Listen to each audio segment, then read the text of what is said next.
The first issue, I think that it is fair, would be to start on the issues of the Jubilee Party.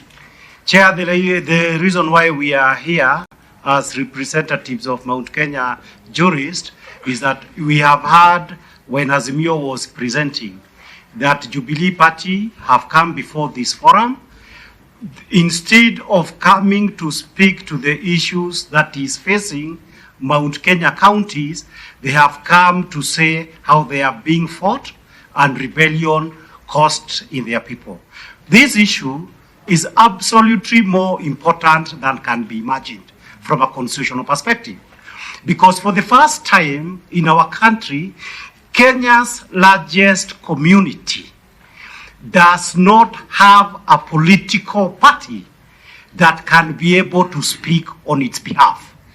The last time, during the colonial time, during the mid-1980s, during the era of President Daniel Arap Moi, when the Kikuyu community was disenfranchised economically and politically, you had serious constitutional crises that occurred.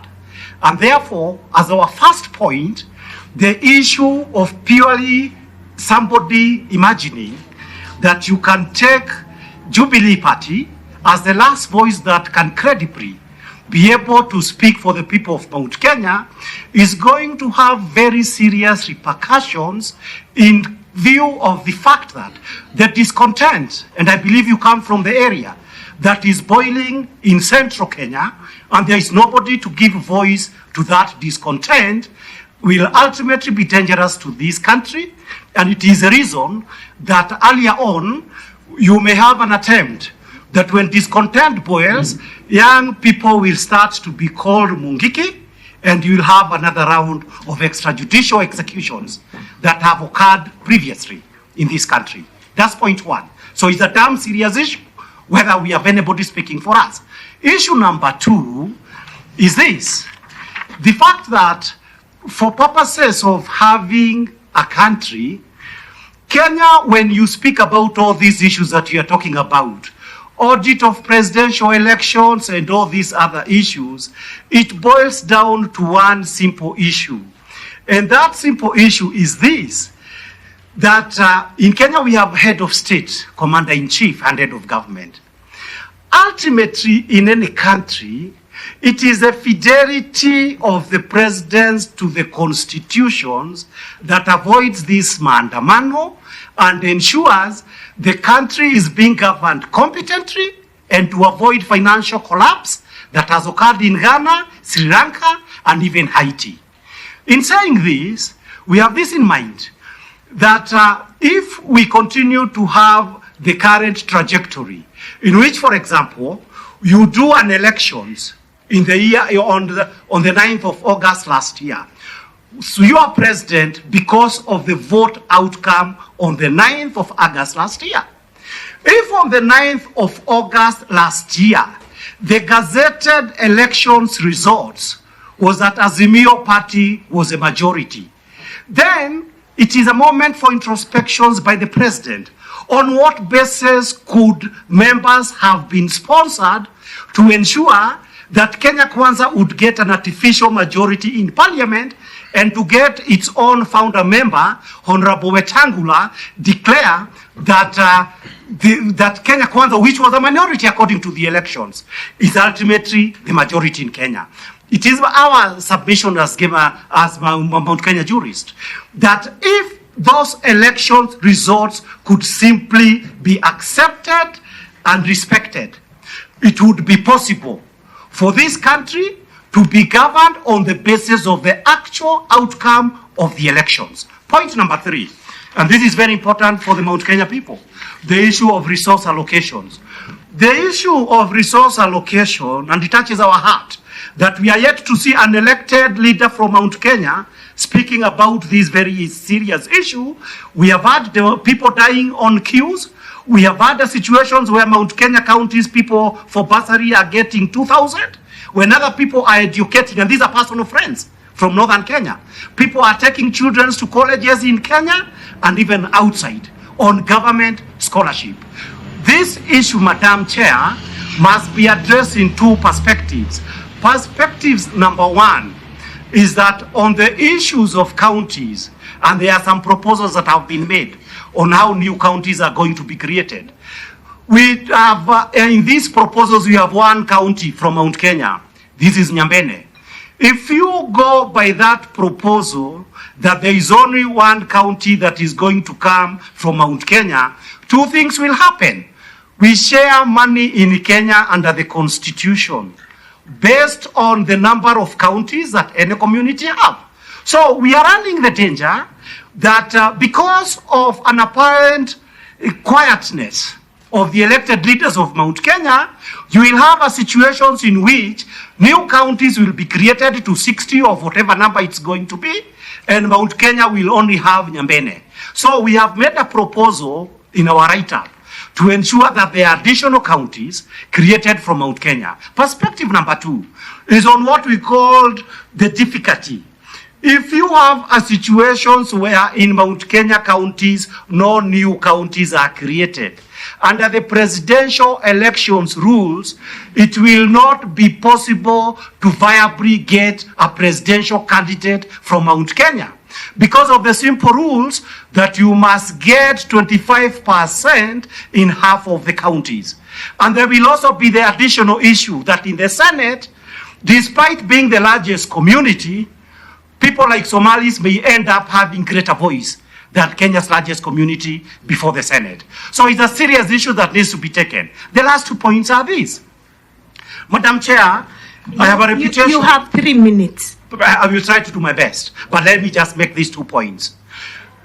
Without questions. Yes. 3 minutes, and we have not yet sought any that's the issue. Questions. You can avoid the questions. We don't just... We also seek clarification. Yes, Chair, but you have discretion. If it is very important, you will ask questions.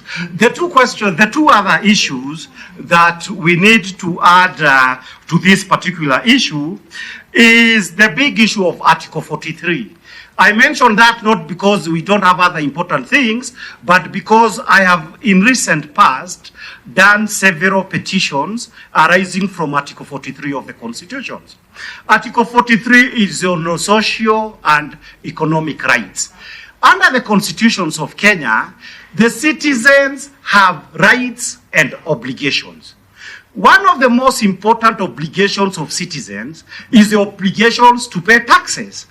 But also, the counterpart or the other side of that right is that you have a right to be treated differently from an economic standpoint when you are a citizen of Kenya. Arising currently from the point of view of the people of Mount Kenya, we have seen very serious incidences in which the whole of Kamukunji, the whole of River Road, and the whole of this trading center in central Kenya are dying. Why are they dying? Because the government of the day is increasingly making policies that these so-called hustlers who supported it are making it very difficult for them to live their lives in dignity, to support their businesses, and to be able to engage themselves. And therefore it will be important, and I offer in this regard, to do even a supplementary memorandum, that certain laws that makes it possible for the Chinese and other foreigners to thrive in Kenya need to be amended so that we can be able to cure the problems that is boiling up in central Kenya, that sooner or later youth may be called Mungiki in order to that this problem does not come out. Final point is on what I called the risk, and I wish this committee succeeds. Why? If this committee does not succeed, the chances of this country falling into a very serious constitutional crisis is very high. Haiti could become a joke. Why do I say this? And please listen to me, Chair, for 2 minutes. I said this. No, Kibe. I need to explain that I have received a lot of money. Madam, 2 minutes, yes. Just go straight. I'm going straight to the issue. Those issues that I'm saying there is emerging constitutional crisis, I was paid a lot of money by Kenyan states to be no, please keep proceed. Point one. Proceed. I was talking to Aaron. Point one, Chair, is this. There is a legal order that was made in March 2012 to create the current constituencies and wards. That legal order is expiring or lapsing in March 2024. What that means is this, that no other elections can be able to take place in Kenya until you have a new legal order. We do not have IEBC. This is a process that must take 2 years, and under the constitutions, a new legal order must exist 1 year to the elections. So the point I am making is that there is no luxury of time, and we are careful. If we are not careful, in Haiti, the crisis patry is there because you did not have a presidential elections for whatever reasons. In Kenya, a legal jam may take you to this crisis. We've had you. That's a good point. On that issue, it's an important issue, Chair. Chair, but he's just made the point that the committee doesn't have the luxury of time. Yes, but that's why, because you understand, I want you to understand one thing. We have 7 other groups behind you who will feel so bad on us that we've kept them, Senator and they don't get a chance to ask. A lot. I am sure that very few constitutional lawyers have spoken before you. Let me just make two points. Just 2 points. This committee treats all Kenyans. Can I give you 30 seconds, Kibe? 30 seconds. The second issue. Yes, 30 seconds, kindly. Under the High Court judgment, it is required, and this goes to Parliament, it is required that a law be made for purposes of how we delimit locations and sublocations. Parliament has not done this, which is necessary to facilitate constituency boundaries. Final point, therefore, is this, that when we talk about the totality, Chair Lady, of all these problems that we are talking about the economy, so many countries, we keep talking about state failure. From a constitutional point of view, state failures can be triggered by economic factors, and it can be triggered by political factors. These factors, the circumstances that will conspire to create them are already in existence in Kenya. They require competent leadership that is consultative of all Kenyans, that in the fullness of time, if it comes to biting the bullet and a government of national unity is necessary, we may have to go that route to prevent state failure or collapse in this good Republic of Kenya. Thank you very much. Thank you. I think now I'll seek